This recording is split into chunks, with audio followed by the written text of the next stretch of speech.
As the Office for Women, what definition of woman do you use?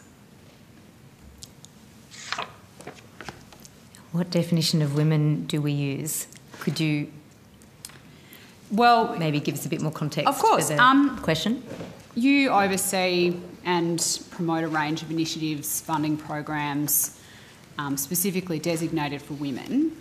How do you define what a woman is to determine eligibility for the purposes of providing advice on women's policy to government and ministers?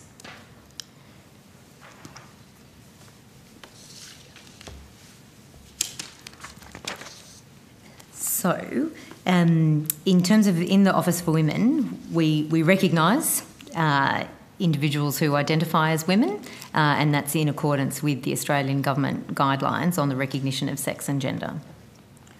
Right. On what basis do you use those guidelines to guide that decision, that policy position? So, Senator, in terms of answering your question, as I say, we follow the Australian Government guidelines on the recognition of sex and gender. So, I guess in terms of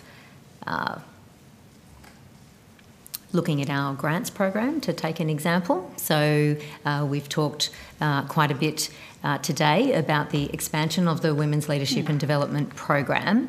So, in terms of the grant guidelines, it talks about the fact that those grants are there to assist women's safety, women's economic security, women's leadership, to boost women's workforce participation, to assist to keep women safe, and then in terms of the definition, it then comes back to where I started in answer to your question, in terms of us recognising any individual who identifies as a woman.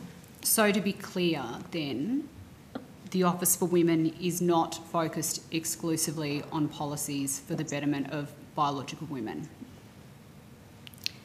Senator, I think I can only repeat what I've just said in terms of what we do is following the Australian Government guidelines.